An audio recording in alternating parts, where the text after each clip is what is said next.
Halo semuanya, kembali lagi dengan saya Nurjana Rahman dari Universitas Hadung Kota Ternate Maluku Utara, Fakultas Ekonomi Prodi Akuntansi. Sekarang ini saya sudah sampai ke tahap 45, yang dimana saya sekarang sudah berada di Masjid Al-Munawwar Kota Ternate Maluku Utara.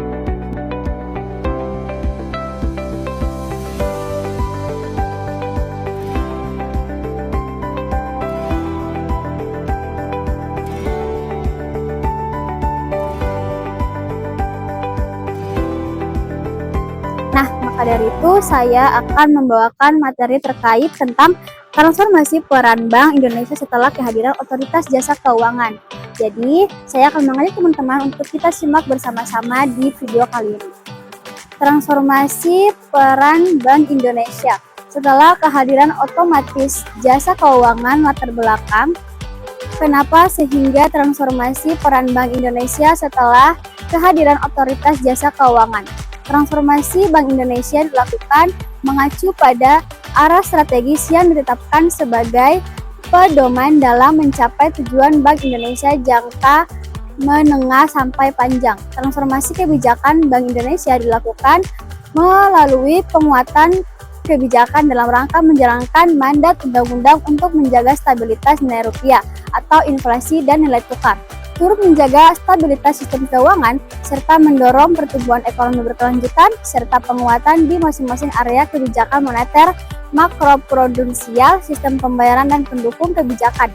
Transformasi kelembagaan dilakukan untuk meningkatkan kinerja unggul berbasis kinerja efektif, efisien, dan bertata sampai kelola atau governance to EG agar mandat Bank Indonesia dapat terlaksana secara kredibel. Bank adalah suatu industri yang didasarkan pada kepercayaan masyarakat atau kreditur dan debitur kepada bank. Dengan adanya kepercayaan tersebut, maka masyarakat mau menyimpan uang pada dan atau meminjam uang dari bank. Dalam hal ini, asas kepercayaan tersebut perlu dilindungi oleh hukum yang diimplementasikan melalui berbagai regulasi.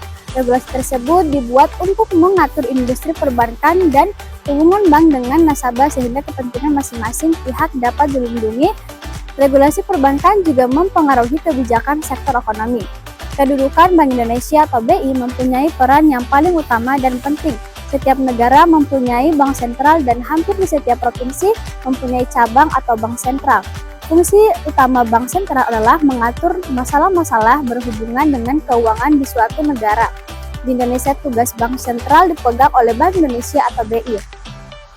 Peranan Bank Indonesia sebagai bank sentral atau sering disebut dengan Bank 10 Bank dalam pembangunan memang penting dan sangat dibutuhkan keberadaannya. Hal ini disebabkan bahwa pembangunan di sektor apapun selalu membutuhkan dan dana ini diperoleh dari sektor lembaga keuangan termasuk bank. Tugas-tugas Bank Indonesia sebagai bank to bank adalah mengatur, mengoordinir, mengawasi, serta memberikan tindakan kepada dunia perbankan. Bank Indonesia juga mengurus dana yang dihimpun dan masyarakat agar bisa disalurkan kembali ke masyarakat. Benar-benar efektif penggunaannya sesuai dengan tujuan pembangunan. Kemudian di samping mengurus dana perbankan, Bank Indonesia juga mengatur dan mengawasi kegiatan perbankan secara keseluruhan. Pengawasan bank yang dilakukan oleh Bank Indonesia meliputi pengawasan langsung dan pengawasan tidak langsung. Pengawasan langsung pada dasarnya pemeriksaan yang dilakukan oleh Bank Indonesia dilaksanakan secara berkala sekurang-kurangnya 1 tahun sekali untuk setiap bank. Di samping itu, pemeriksaan dapat dilakukan setiap waktu jika dipandang perlu untuk meyakinkan hasil pengawasan tidak langsung dan apabila terdapat indikasi adanya penyimpangan dari praktek perbankan yang sehat. Pengawasan yang tidak langsung atau yang langsung terutama dalam bentuk pengawasan diri melakukan penelitian, analisis, dan evaluasi. Laporan bank dan pengawasan langsung dalam bentuk pemeriksaan yang disusul dengan tindakan-tindakan perbaikan. Perkembangan yang terakhir ini pengawasan internal bank dinilai lemah. Hal ini disebabkan karena terjadilah beberapa kasus pembobolan bank serta kasus bank sentral yang dinilai sangat merugikan bagi negara.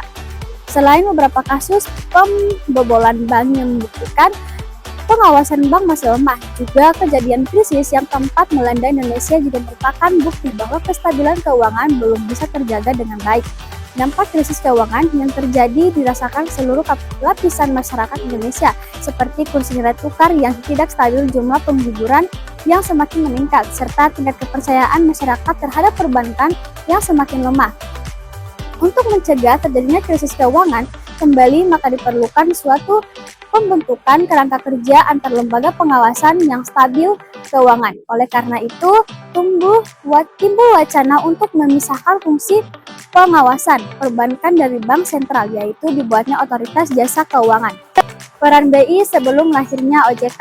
Kedudukan Bank Indonesia atau BI mempunyai peran yang paling utama dan penting. Setiap negara mempunyai satu bank sentral dan hampir di setiap provinsi mempunyai cabang bank sentral. Fungsi utama bank sentral adalah mengatur masalah-masalah yang berhubungan dengan keuangan di suatu negara. Di Indonesia, tugas bank sentral dipegang oleh Bank Indonesia atau BI. Bank to Bank. Tugas-tugas Bank Indonesia sebagai bank to bank adalah mengatur, mengkoordinir, mengawasi, serta memberikan tindakan kepada dunia perbankan. Bank Indonesia juga mengurus dana yang dihimpun dari masyarakat agar disalurkan kembali ke masyarakat. Benar-benar efektif penggunaannya sesuai dengan tujuan pembangunan. Kemudian, di samping mengurus dana perbankan, Bank Indonesia juga mengatur dan mengawasi kegiatan perbankan keseluruhannya.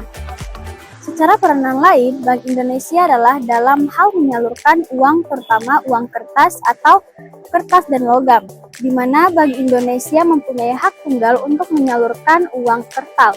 Kemudian, mengendalikan jumlah uang yang beredar dan suku bunga dengan maksud untuk menjaga kestabilan nilai rupiah. Di samping itu, hubungan Bank Indonesia dengan pemerintah adalah sebagai pemegang kas pemerintah. Begitu pula hubungan keuangan dengan dunia internasional juga ditangani oleh Bank Indonesia seperti menerima pinjaman luar negeri. Kemudian, 5 yaitu lahirnya OJK.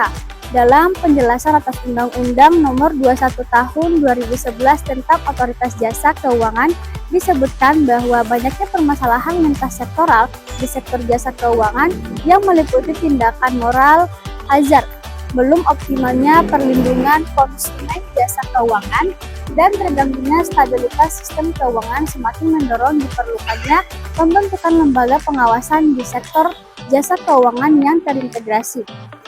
Lahirnya Undang-Undang Nomor 21 Tahun 2011 tentang Otoritas Jasa Keuangan atau OJK pada tanggal 22 November 2011 mengakhiri pertempuran pentingan dan politik yang cukup melelahkan antara yang setuju dan menentang pembentukan OJK.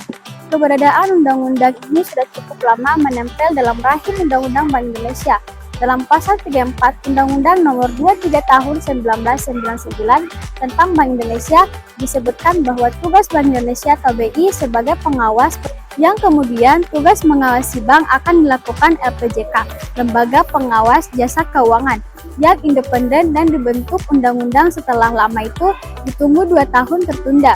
Akhirnya Undang-Undang tentang Otoritas Jasa Keuangan disetujui oleh DPR. Kini pemerintah tengah memilih komisionernya dan setelah itu diharapkan Otoritas Jasa Keuangan atau OJK bisa memulai beroperasi.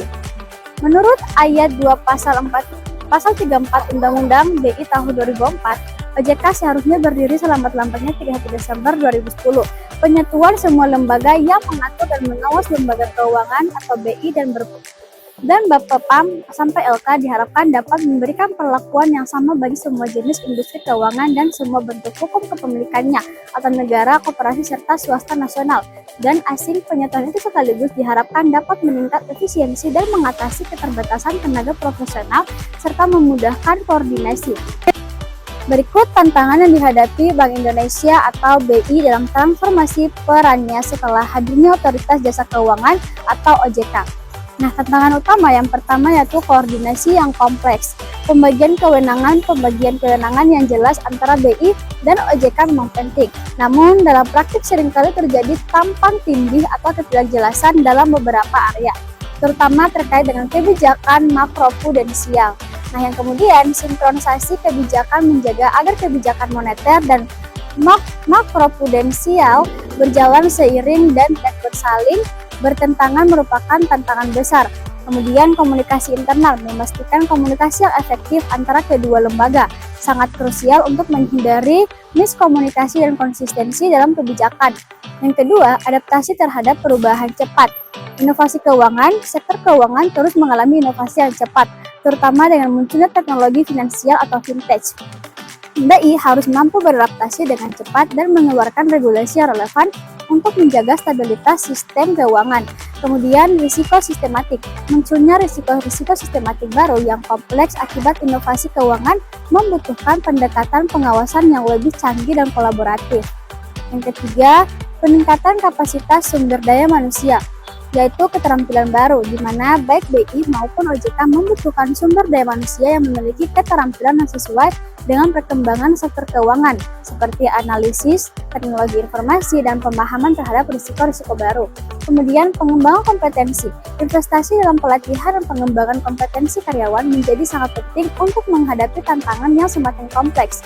Nah, yang keempat, transparansi dan akuntabilitas, yaitu pengambilan keputusan, di mana proses pengambilan keputusan di kedua lembaga harus transparan dan akuntabel untuk menjaga kepercayaan publik. Selanjutnya, komunikasi publik. BI dan OJK perlu meningkatkan komunikasi dengan publik untuk menjelaskan kebijakan yang diambil dan alasan dibaliknya. Kemudian, tantangan lainnya. Perubahan ekspektasi publik. Publik memiliki ekspektasi yang lebih tinggi terhadap kinerja kedua lembaga setelah adanya pemisahan tugas. Kemudian, tekanan politik. Keduanya seringkali menghadapi tekanan politik dalam mengambil keputusan, terutama dalam situasi yang tidak pasti. Selanjutnya, koordinasi dengan lembaga pemerintah lainnya. Selain OJK, BI juga harus berkoordinasi dengan berbagai lembaga pemerintah lainnya, seperti Kementerian Keuangan untuk mencapai tujuan kebijakan yang lebih luas. Tentu, mari kita bahas dampak transformasi peran Bank Indonesia atau BI setelah kehadiran Otoritas Jasa Keuangan atau OJK terhadap sektor perbankan.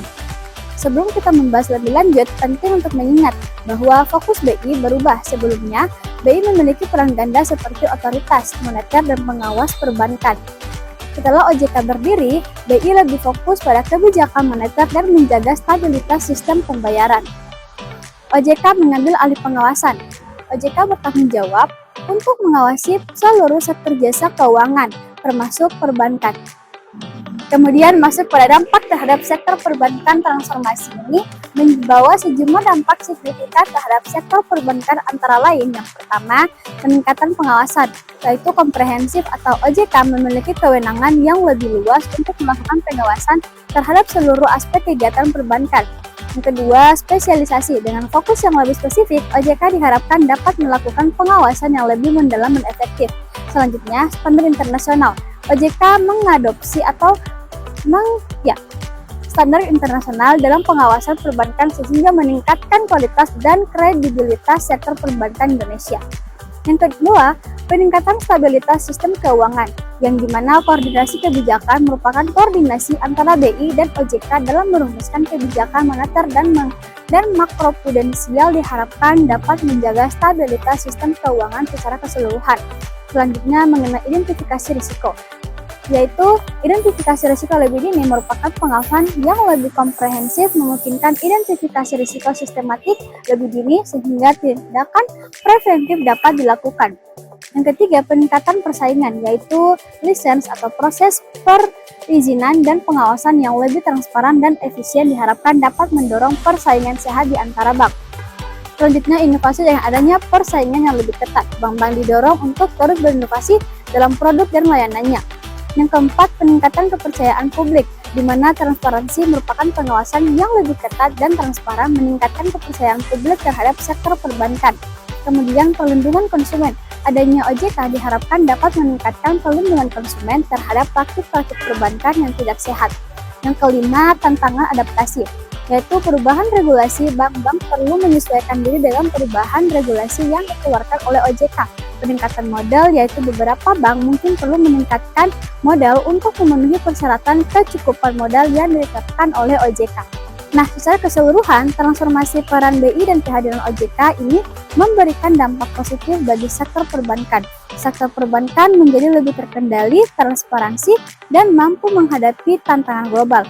Namun, bank-bank juga perlu terus beradaptasi dengan perubahan lingkungan bisnis dan regulasi yang semakin dinamis. kinerja dan kebijakan yang diambil.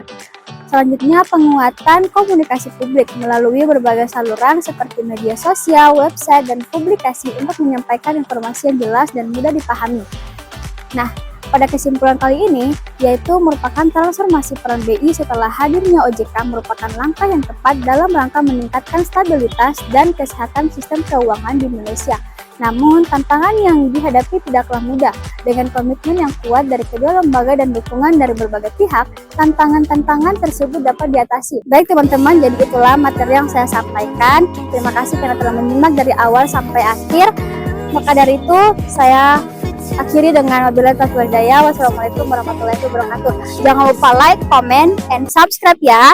Bye-bye.